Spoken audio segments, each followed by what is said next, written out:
Donc, le régiment, vous n'avez aucune idée non seulement du nombre, mais de sa composition, n'est-ce pas? Comme je l'ai dit, je compte. Oui. Le tribunal appréciera sur cette question. Je voudrais poursuivre. Est-ce que, avec le recul, aujourd'hui, il est certain que, au moment des faits, des bérets rouges sont sortis du camp et ont participé au massacre du 28 septembre? Est-ce que vous pouvez convenir avec moi sur cet aspect précis? Je ne dis pas que c'est vous qui avez ordonné. Je dis seulement... Oui, maître, vous le savez, mais M. Aboubakar Toumba, il est du béret rouge. Vous le savez bien qu'il est... C'est lui qui est venu au stade avec des éléments. Quand bien même, j'ai dit, quand bien même, il dit être venu avec un certain Foromo, dont je ne sais pas pourquoi cette sélection. Cependant, ce sont des éléments qui devraient être là pour une confrontation devant le tribunal. Très bien. Donc, on peut convenir aujourd'hui que plusieurs éléments de la garde présidentielle se sont rendus au stade. Je dis oui bien, ou non? et je réitère, je dis, M. Aboubakar Diakité, alias Toumba, s'est rendu au stade. Et c'est lui qui sait les éléments avec lesquels il est parti. Oui, moi je ne veux pas pour le moment nommer qui que ce soit. À cette question, mais s'il vous plaît, à cette question. On ne va pas commencer la journée par un refus de répondre, mon capitaine. Je poursuis. Si on considère que plusieurs éléments de la garde présidentielle sont sortis du camp pour aller perpétrer les massacres, c'est que certainement vous étiez au courant, n'est-ce pas? Ça n'engage que vous, maître. Très bien. Et pourtant, la veille, le chef d'état-major général des armées a pris un communiqué pour interdire à tout militaire de se rendre au camp ou en tout cas se promener dans la rue, n'est-ce pas? Oui ou non? Je n'ai pas de réponse à cette question. Très bien, mon capitaine. Maintenant, est-ce que... Voilà, je voudrais poursuivre sur une autre question. Dans le camp, pour sortir du camp avec des véhicules militaires, il y a plusieurs checkpoints, oui ou non? Bien sûr. Très bien. Donc, ce qui signifie que pour des bérets rouges, même s'ils sont de la garde présidentielle, pour quitter le camp, sortir, aller au stade, ils vont certainement traverser plusieurs checkpoints qui sont tenus par des gardes, oui ou non? Tout à fait. Très bien. Dans ces conditions, mon capitaine, est-ce que ceux qui se sont rendus au stade, s'ils n'avaient pas l'autorisation du président, le commandant du régiment, est-ce qu'ils avaient la possibilité de quitter le camp pour aller au stade perpétrer ces crimes? Avec tout le respect que j'ai pour vous, maître, vous savez, je suis sûr et persuadé que vous n'avez pas d'éléments, vous voulez vous en servir de mes déclarations pour établir des preuves de culpabilité par rapport à ma personne. Monsieur Toumba Diakité a dit clairement devant vous, devant le président, devant le tribunal, qu'il s'est rendu au stade dans le but d'aller me chercher. Et vous venez de citer ces différents points. Si vous voulez encore, je vais revenir là-dessus pour vous dire tout ce que vous voulez dire, ça ne concorde pas par rapport aux preuves que vous voulez chercher vis-à-vis de ma personne. J'étais au bureau, il m'a contourné. Très bien. Est-ce que, mon capitaine, en tant que chef d'État, commandant en chef des forces armées, il était possible, ce jour-là, fatidique, après une interdiction faite à tous les militaires de se rendre au stade, est-ce que ces militaires avaient le courage de se rendre au stade, aller perpétrer ces crimes sans que vous soyez informés? Je passe. Cela est impossible, mais je vais poursuivre. Deuxièmement, quand vous avez appris que des militaires se sont rendus au stade, ont perpétré ces crimes, d'abord, est-ce que vous avez interpellé le chef du camp, mon capitaine, ou vos services ont interpellé le chef du camp pour lui demander des explications par rapport à la sortie des bérets rouges après l'interdiction qui leur avait été faite? J'ai déjà parlé de ça, donc je ne reviendrai plus là-dessus. Est-ce que vous avez interpellé Sambarou Diamankan sur cet aspect précis, mon capitaine? Le commandant du camp Al-Faya, Oui. le commandant du camp Al-Faya, je n'avais rien à voir avec lui. Je n'avais rien à voir avec lui. Il avait son unité qu'il commandait. Très bien. Et c'est pour cette raison d'ailleurs, dans mon PV, j'ai été très clair. J'ai dit bien vouloir demander le commandant Diamankan s'il m'a vu lui donner des instructions. Très malheureusement, paix à son âme, il n'est plus de ce monde. Donc, vous n'avez absolument rien fait dans ce sens. Je n'avais absolument rien à voir avec le commandant, le feu commandant Diamankan. Très bien. Donc, ces militaires ont dépassé tous ces checkpoints parce qu'ils avaient l'autorisation. Ils sont allés commettre ces crimes. Et voilà, cela engage votre responsabilité, mon capitaine. Mais je vais poursuivre. Ça n'engage que vous. Très bien. Le président du tribunal est là. Ce n'est pas une question, M. Camara. Très bien. Maître, faites moins de commentaires, s'il vous plaît. Merci, Monsieur le Président. Maintenant, je vais... Alors, quand vous avez appris ces faits, vous avez dit ici que vous n'aviez aucune possibilité d'aller arrêter ces massacres au stade parce que selon vous, ils étaient déjà perpétrés, n'est-ce pas? Mais vous voulez encore que je fasse une répétition? J'ai dit que le fait était déjà accompli. Oui, c'est pour juste camper les faits. Donc je n'ai plus de réponse à cette question, maître. Très bien. Je considère que vous avez déclaré que vous n'aviez aucune possibilité parce que les faits sont commis. Maintenant, et les jours qui ont suivi, quelles dispositions pratiques vous avez entreprises pour justement faire arrêter les exactions qui continuaient en haute banlieue? J'ai suffisamment parlé de ça, maître, je ne reviens plus là-dessus. Qu'est-ce que vous avez entrepris concrètement, mon capitaine? Vous dites? Je dis, le jour du 28 septembre, selon vous, puisque les crimes ont été déjà perpétrés, il n'y avait rien à faire, et les jours qui ont suivi, est-ce que vous avez pris des dispositions pratiques pour empêcher les bérets rouges de continuer les exactions sur les citoyens et les pillages? Est-ce que vous avez entrepris quelque chose de concret? Je ne reviens plus sur cette question, j'en ai déjà parlé suffisamment hier. Rien n'a été entrepris, mon capitaine. Mais je vais poursuivre. Parlant des victimes, quand vous avez commencé votre récit, vous avez commencé par prier pour la mémoire des victimes, n'est-ce pas? Posez votre question. Cela serait dit au fait que vous aviez de la compassion, n'est-ce pas? Alors, la question que je voudrais poser, au lendemain de ces événements, la question avait déjà été effleurée par le ministère public. Vous n'avez pas décrété de jour de deuil national, n'est-ce pas? Je ne réponds pas à cette question. Très bien. Est-ce que vous avez fait organiser des lectures, faire des prières dans les églises et les mosquées pour le repos de l'âme des victimes? Est-ce que vous avez entrepris ça? Je ne suis pas dans une mosquée ou dans une église pour vous parler de cela. Je ne réponds pas à cette question. Mais la compassion voudrait quand même... Je dis bien que je ne réponds pas à cette question. Très bien. Donc, il n'y a pas eu de compassion. Très bien. Et au lieu d'organiser des veillées de prière à l'église et la lecture du Saint-Coran, vous êtes allé dans un hôtel de la place pour organiser une conférence de presse. N'est-ce pas? Pour aller vous justifier. Pourquoi, mon capitaine? Je n'ai pas de réponse à cette question. Est-ce que la compassion au niveau des victimes n'était pas plus importante que d'aller se justifier devant la presse internationale? Et j'ai dit que je n'ai pas de réponse à cette question. Vous avez organisé un dîner où vous avez invité les journalistes et vos proches le jour même du 28 septembre, le lendemain du 28 septembre. Est-ce que le jour même du 28 septembre, est-ce que cela ne peut pas être perçu comme étant de l'indifférence à l'égard des victimes?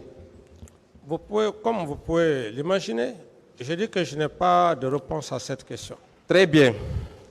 Alors, je pense qu'il serait plus judicieux de dire que vous n'avez eu aucune compassion pour les victimes, en dépit du nombre de personnes tuées. On va quitter cet aspect, mon capitaine, pour parler du complot qui aurait été ourdi contre vous pour le 28 septembre. Vous avez parlé de Toumba, commandant Toumba, vous avez parlé du général Sekouba et du président Alpha Condé. Vous dites que Sekouba et Toumba complotaient contre vous. Depuis quand vous avez appris cette nouvelle? Vous dites depuis quand? Oui. À quel moment vous avez compris que c'était un complot? Mais c'est après les exactions. Ce qui s'est passé que j'ai compris qu'effectivement c'était un complot. Parce que le complot en lui-même ne peut pas le savoir. Il faut que le complot soit perpétré, soit exécuté. Est-ce que sérieusement, quelqu'un qui vous observe en train de prendre votre bain, si Toumba avait voulu vous assassiner, vous pensez qu'il n'avait pas la capacité de le faire? Je dis bien, je ne suis pas le seul dans ce monde qui fut trahi ou qui fut exécuté. C'est la confiance abusée d'un chef vis-à-vis de son supérieur qui peut lui conduire à cela. Personne n'est à l'abri de cela. Il faut juste simplement que Dieu vous assiste. C'est ce que je viens de vous dire. Et je le dis, j'ai encore des preuves, j'ai des preuves palpables. Parce que tout ce que vous êtes en train de dire, vous n'avez aucune preuve. J'ai dit que c'était un complot. Ce complot, j'ai la clé avec moi. Je donnerai la clé à mes avocats. Ils vont, mes avocats, avec la permission de Monsieur le Président, je ne parle pas dans le vide. C'est vous qui n'avez pas de preuves. Vous voulez vous en servir de ce que j'ai dit pour essayer de glisser quelqu'un. Mais je suis très intelligent pour ça, maître. Voilà. Vous n'avez pas répondu à la question, mon capitaine. Moi, je ne réponds plus à cette question, s'il vous plaît. Très bien. Voilà. Vous avez créé de la diversion, mais ça n'a aucune utilité. Très bien, je vais poursuivre. Vous avez parlé aussi que ce complot s'est traduit aussi par la visite du général Sekouba à Zérekouré, le jour des événements. Est-ce que vous maintenez cette déclaration? Mais c'est clair. Comment un ministre de la Défense, vous faites un long voyage, Conakry, là-bas, vous revenez fatigué, épuisé. Un ministre de la Défense, sachant qu'il avait l'organisation, qu'il avait une marche en cours, que ce ministre de la Défense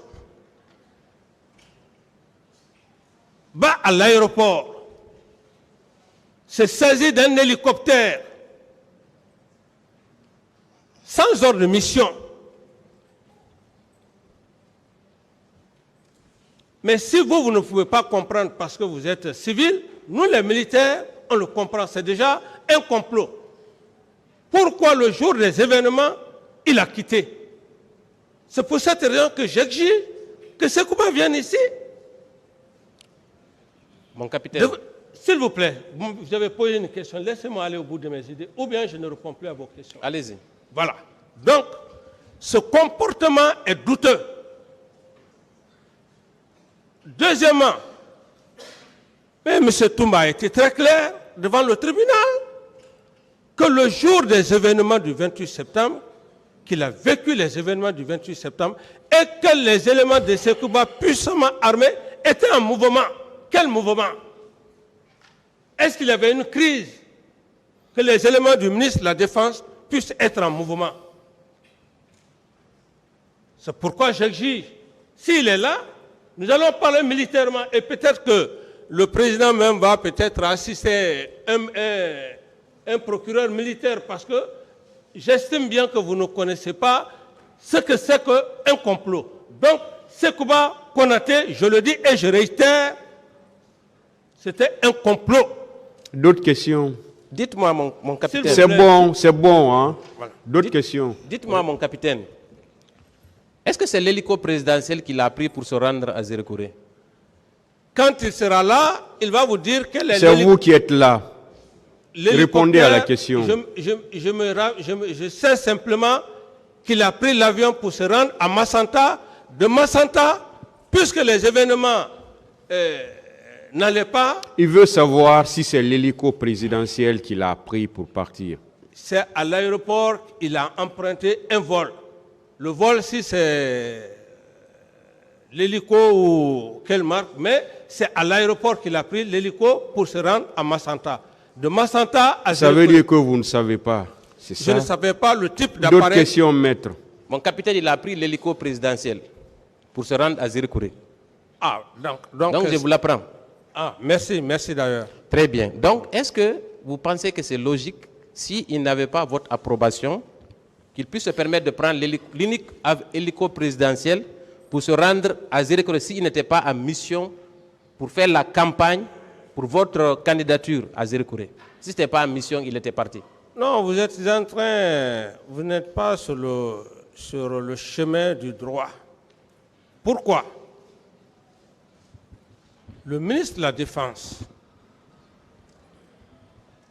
le fait qu'il ait pris le courage, et il a même cherché à prendre un élément des membres du gouvernement pour masquer, comment dirais-je, cette apparence, il prend l'avion.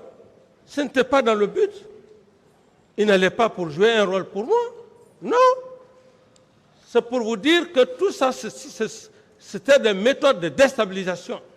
Est-ce qu'au cours de ce voyage, il n'était pas en compagnie de M. Papakoli Kourma? Mais c'est ce que je vous dis. Je dis que ce complot-là,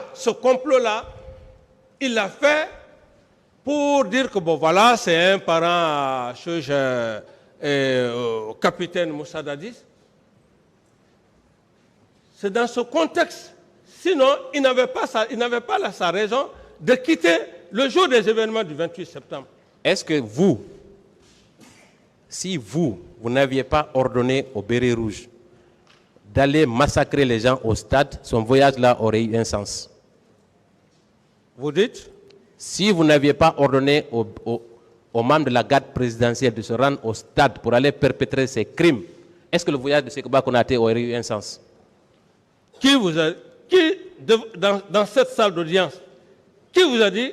Quel est l'élément qui vous a dit que vous ne pouvez pas me poser de questions. Vous ne posez pas de questions. Répondez à la question. Contentez-vous de répondre, M. Camara. Je dis bien. Si vous n'avez pas de preuves tangibles et que vous ne voulez pas aider la partie civile, ça n'engage que vous. Je dis et je réitère, M. Toumba Diakité a dit clairement l'élément de la garde présidentielle, il s'est rendu au stade sans mes instructions. Là, il n'y a pas de débat. Concernant le cas de Sékouba, et comme je l'ai dit, Sékouba savait quelque chose. Et je dis clairement, j'ai les audios avec moi. Je ne parle pas dans le vide, mais le moment venu, avec la permission de Monsieur le Président, tout ça, ça sera clair. Vous n'avez pas répondu à la question. Je ne réponds plus à votre question. Voilà. Monsieur Camara, vous devez répondre aux questions. Monsieur le Président, S'il vous plaît, je vous ai dit, s'il vous plaît, je vous ai dit vos droits. C'est vous qui aimez faire trop de commentaires. Je vous ai dit vos droits. Et surtout, calmez-vous. Calmez-vous. Attendez les questions, essayez de les comprendre très bien. Et là, maintenant, vous les répondez. Allez-y, maître. Voilà, je disais, pourquoi voulez-vous créer de la diversion autour de cette affaire, mon capitaine? Pourquoi? Vous dites? Pourquoi vous voulez créer de la diversion? Pourquoi? Quelle diversion? Parce que vous parlez de complot. Vous donnez des instructions fermes. Allez les mater au stade et vous nous servez un complot. Pourquoi? Mais maître, je pense que c'est une provocation. Je vois déjà cette provocation, mais je ne répondrai pas à cette provocation. Et je veux simplement vous dire que je ne cherche pas à vous convaincre ici. Moi, je cherche le tribunal. Et ce qui est important, c'est que depuis le début du procès, aucun des accusés n'a dit devant le président du tribunal que monsieur le capitaine Camara était en complicité avec moi, où le capitaine Camara m'a donné des ordres. C'est ce qui est le plus important. Tout le reste, tout ce que vous êtes en train de dire, ça n'engage que vous. Très bien, je vais poursuivre. Vous avez également dit que dans ce complot, le président Alpha Condé a joué un rôle central, n'est-ce pas? Je ne réponds plus à cette question. J'en ai déjà parlé. Le moment venu, nous en parlerons. Est-ce que vous n'êtes pas en contradiction avec vous-même, mon capitaine, quand vous dites ça? Ça n'engage que vous. Pourquoi Je suis cohérent. Pourquoi vous avez alors soutenu le président Alpha Condé en 2010? Vous l'avez dit dans une interview, oui ou non? Mais écoutez, maître, vous avez vécu les 10 dernières années passées. C'est vous qui avez peur, qui avez la peur dans le ventre, parce que vous ne voulez pas dire la vérité pour que ce peuple-là marche. Moi, je dirais la vérité. Mais tout le monde connaît. Je ne suis pas poursuivi. S'il vous plaît, s'il vous plaît. C'est vous qui êtes poursuivi. S'il vous plaît, laissez-moi aller au bout de mes idées. C'est vous qui êtes poursuivi, mon capitaine. Je dis que s'il vous plaît, laissez-moi aller au bout. Ou bien, si quelqu'un a peur, c'est vous. S'il vous plaît. Laissez-moi aller au bout de mes idées. S'il vous plaît, M. Camara. Maître, quelle est la question? Je dis pourquoi j'ai soutenu le président Alpha. C'est pour cette raison que je veux lui répondre. Allez-y alors. Si vous avez bien compris la question. Voilà, j'ai bien compris la question. Maître, je ne suis pas un maudit. Je suis très loin d'un maudit. Tout ce que le président Alpha a fait dans ce pays, la Guinée forestière a été la seule région où il y a eu une guerre communautaire. Monsieur Camara, il veut savoir pourquoi vous avez soutenu M. Alpha Condé en 2010. Je l'ai soutenu dans le but de ne pas créer de la zizanie, de ne pas opposer mes parents en Guinée forestière.